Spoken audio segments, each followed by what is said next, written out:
আপনাদের প্রায় প্রত্যেকেরই একটা কমপ্লেন থাকে যে আপনারা যত দামি ফোন কিনুন, ফোনটা ম্যাক্সিমাম ২-৩ বছর ভালো চলে। তারপরে ফোনটা কিন্তু ধীরে, ধীরে তার পারফরম্যান্স একদম কম করে দেয়। ব্যাটারি ব্যাকআপ ভালো থাকে না, ফোন স্লো হয়ে যায়, একটুতে গরম হয়ে যায়, হ্যাং করে।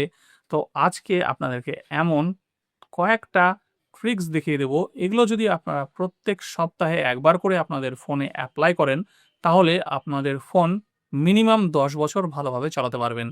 এই কথাগুলো কিন্তু কখনো কোনো ফোনের কোম্পানি বা ডেভেলপাররা কোনোদিন বলবে না। কারণ বললে তাদের ব্যবসা বন্ধ হয়ে যাবে বা কম হবে। সেইজন্য এই ট্রিক্সগুলো কিন্তু কেউ কখনো আপনাদেরকে বলবে না।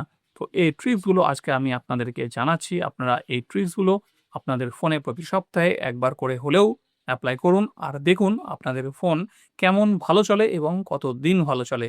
তো চলুন বন্ধুরা ভিডিওটি শুরু করি। ভিডিওটা খুবই ইনফরমেটিভ, সেজন্য পুরো ভিডিওটা ভালো করে দেখবেন। ভিডিও ভালো লাগলে একটা লাইক করবেন আর এইরকম ইনফরমেটিভ ভিডিও দেখতে চাইলে চ্যানেলটাকে সাবস্ক্রাইব করে নেবেন। গ্রীষ্মকাল পড়ে গেছে, বাইরে কিন্তু প্রচণ্ড রোদ, আর এই রোদে যদি খালি চোখে বাইরে বেরোন তাহলে কিন্তু আপনাদের চোখের ড্যামেজ হয়ে যাবে আর মাথা ব্যথাও সঙ্গে ফ্রিতে পেয়ে যাবেন। সেই জন্য এইরকম স্টাইলিশ চশমা কিন্তু আপনারা খুব সহজেই ফ্লিপকার্ট থেকে খুব কম দামে পেয়ে যাবেন। দেখুন প্রত্যেকটা চশমা কিন্তু খুব স্টাইলিশ এবং প্রত্যেকটা চশমার সঙ্গে কিন্তু চশমার একটা করে বক্সও পেয়ে যাবেন। আমি এই ভিডিওতে দুরকম চশমা আপনাদেরকে দেখিয়ে দিলাম। আপনারা যদি এইরকম সানগ্লাস পছন্দ করেন তাহলে কিন্তু ভিডিও ডেসক্রিপশন থেকে এই সানগ্লাসগুলো অর্ডার করতে পারবেন। সো ফ্রেন্ডস, আপনাদেরকে যে কাজটা করতে হবে সেটা হচ্ছে প্রথমে আপনারা আপনাদের ফোনের মেন সেটিংসটাকে ওপেন করবেন। মেন সেটিংস ওপেন করার পরে স্ক্রল আপ করে একটু উপরে উঠিয়ে নেবেন। উপরে ওঠানোর পরে এখানে একটা অপশান পাবেন অ্যাপস, এর মধ্যে টাচ করবেন। টাচ করার পরে এখানে অপশান পাবেন ম্যানেজ অ্যাপস, এর মধ্যে টাচ করবেন। ম্যানেজ অ্যাপসে টাচ করার পরে এখানে আপনাদের অ্যাপসের পুরো লিস্ট চলে আসবে। এইবার এখানে দেখুন একটা অপশান আছে শর্টিং বাই অ্যাপ নেম, এর মধ্যে টাচ করে এখানে করবেন স্টোরেজ ইউজড, এটার মধ্যে টাচ করবেন। এটা করলে কি হবে, আপনাদের ফোনের যে অ্যাপটা সবচেয়ে বেশি স্টোরেজ নিয়ে আছে বা অকুপাই করে আছে সেই অ্যাপের নাম প্রথমে থাকবে, সেই হিসাবে পরপর অ্যাপগুলো থাকবে। ঠিক আছে, এইভাবে কিন্তু সব অ্যাপগুলোর লিস্ট বা নাম আপনারা দেখতে পাবেন। এইবার এখান থেকে কি করতে হবে, প্রথম ৫টা বা ১০টা যেই অ্যাপ সবচেয়ে বেশি স্টোরেজ নিয়ে আছে সেই অ্যাপগুলোর মধ্যে এইভাবে টাচ করবেন। টাচ করার পরে এইখানে দেখুন একটা অপশান পাবেন ক্লিয়ার ডেটা। অনেকের ফোনে এখানে ডাইরেক্ট না থাকতে পারে, একটু তুলে নিলে এরকম কোনো একটা জায়গায় একটা অপশান থাকবে স্টোরেজ বলে, তো সেই স্টোরেজে টাচ করবেন। স্টোরেজে টাচ করার পরেই কিন্তু এই অপশানটা পাবেন ক্লিয়ার ডেটা, এর মধ্যে টাচ করবেন। টাচ করার পরে এখানে দেখুন দুটো অপশান আছে, একটা ক্লিয়ার অল ডেটা, একটা ক্লিয়ার ক্যাচ। তো আপনারা কিন্তু ক্লিয়ার কেজটা করবেন, ক্লিয়ার ডেটা কখনো করবেন না। তো ক্লিয়ার কেজ করার আগে আপনাদেরকে একটা জিনিস দেখাই। এইখানে দেখুন আমার এখানে স্টোরেজ কত আছে এই অ্যাপটার, 9.23 জিবি। এইবার আমি যখন ক্লিয়ার ডেটাতে টাচ করে ক্লিয়ার কেজ করব, ঠিক আছে, এটাকে ওকে করে দিলাম। এইবার দেখুন এই যে স্টোরেজটা আমার কতটা খালি হচ্ছে একটু দেখুন। 9.23 জিবি ছিল, এটা কিন্তু 9.08 জিবি হয়ে গেল। মানে মোটামুটি কিন্তু 200 এমবি স্টোরেজ আমার এই অ্যাপটা থেকেই ফাঁকা হয়ে গেল। তো এইভাবে বন্ধুরা আপনারা এই প্রত্যেকটা অ্যাপে টাচ করে এই প্রত্যেকটা অ্যাপের ক্যাচ ফাইলগুলোকে ডিলিট করে দেবেন। ডিলিট করে দিলে কিন্তু আপনাদের ফোনের এই অ্যাপগুলো যতগুলো ক্যাচ ফাইল কালেক্ট করে রেখেছিল সেগুলো সব ডিলিট হয়ে যাবে এবং আপনাদের ফোনটা কিন্তু অনেক হালকা হয়ে যাবে এবং স্মুথ চলবে। তো প্রথম কাজ এইটা করবেন, তারপরে এখান থেকে ব্যাক করে আসবেন। ব্যাক করে আবার মেন সেটিংসের মধ্যে এসে এই সার্চ বারে টাচ করবেন। টাচ করে এখানে লিখবেন অ্যানিমেশন, ঠিক আছে, অ্যানিমেশন লিখে সার্চ করবেন। সার্চ করলে দেখুন এইখানে আপনাদের সামনে চলে আসছে রিমুভ অ্যানিমেশনস, এর মধ্যে আপনারা টাচ করবেন। টাচ করে এইখানে দেখুন রিমুভ অ্যানিমেশনস এই অপশানটা অফ করা আছে, এটাকে আপনারা অন করে দেবেন।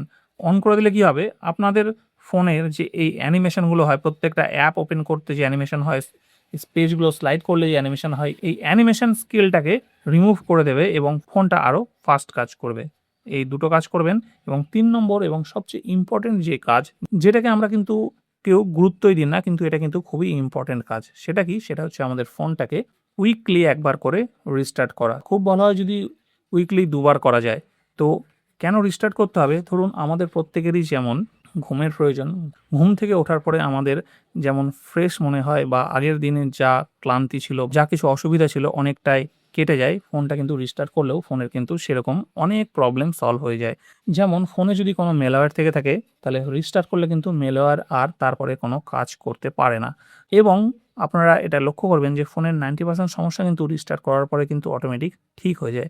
সেই জন্য ফোনটা যদি আপনারা উইকলি ১ বার বা ২ বার করে রিস্টার্ট করেন, ফোনটা কিন্তু খুব ভালো পারফর্ম করবে। তো আমরা অনেক সময় কাজের চাপে রিস্টার্ট করতে ভুলে যাই। তো আপনাদেরকে একটা সেটিংস দেখিয়ে দিই। যেটা করে রাখলে আপনাদেরকে আর মনে করে রিস্টার্ট করতে হবে না। ফোন অটোমেটিক নিজে থেকেই রিস্টার্ট হবে। তো সেটা করার জন্য কি করতে হবে? ঠিক একইভাবে আপনারা মেইন সেটিংস এর মধ্যে চলে আসবেন। আসার পরে এই সার্চ এ টাচ করবেন। সার্চ বারে টাচ করে লিখবেন শিডিউল লিখে সার্চ করবেন। সার্চ করলে দেখুন এখানে একটা অপশন পাবেন শিডিউল পাওয়ার অন অফ, এর মধ্যে টাচ করবেন। টাচ করার পরে এখানে দুটো অপশন আছে, একটা শিডিউল পাওয়ার অন, একটা শিডিউল পাওয়ার অফ। তো অফটা আমাদেরকে প্রথমে করতে হবে। এই অফটাকে অন করব। অন করে এখানে টাইম দিতে হবে যে আমাদের ফোনটা কখন আমরা অফ করব। তো এই টাইমে টাচ করে আপনারা এমন একটা টাইম দিয়ে দেবেন যেই টাইমে আপনারা ফোন ব্যবহার করেন না। সেটা সবচেয়ে ভালো হয় যে একটা রাতের দিকে যেকোনো টাইম। তো আমি এখানে দেখুন 2:30 আছে, ঠিক আছে? 2:30 ওকে করে দিলাম। 2:30 মানে রাত 2:30 এ হবে। রিপিটে কি করব, আমরা এখানে কাস্টমে টাচ করব। টাচ করে কি বারে আমরা করতে চাই সেটা সিলেক্ট করে দেবো। ধরুন আমি এখানে সানডেতে করে দিলাম।